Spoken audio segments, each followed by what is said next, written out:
Hello viewers, আসসালামু আলাইকুম। আশা করি সবাই ভালো আছেন। আমরা বেরিয়ে পড়লাম খুলনা থেকে চট্টগ্রামে যাওয়ার উদ্দেশ্যে। চলে আসলাম বাস কাউন্টারে যাওয়ার জন্য। সেখানে অপেক্ষা করছি বাসের জন্য। পিন্টু আছে সাথে, সেও যাবে আমাদের সাথে ঈদ করতে চট্টগ্রামে।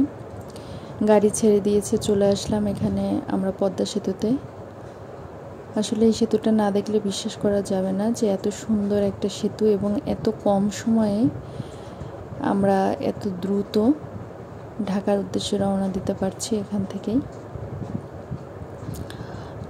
যারা পদ্মা সেতু পার হয়েছেন বা গিয়েছেন তারা কমেন্টস করে জানাবেন তাদের কাছে সেতুটি কেমন লেগেছে। আমার কাছে তো অসম্ভব ভালো লেগেছে।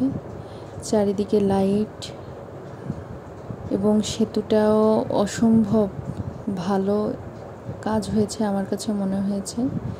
এরকম সেতু আসলে বাংলাদেশে তৈরি একটা গৌরবের বিষয়।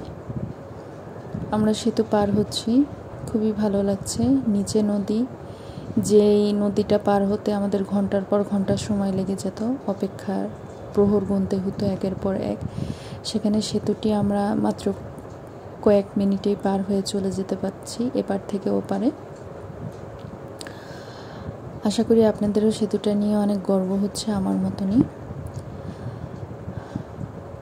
বাসে বাসে অপেক্ষা করছি চিটাগাঙে যাওয়ার জন্য। প্রায় কাছাকাছি চলে আসছি। এবার নামলাম বাস কাউন্টারে, নেমে সিএনজিতে উঠে চলে আসলাম সেই ভালোবাসার চট্টগ্রামে। এখানে আমার শ্বশুর বাড়ি।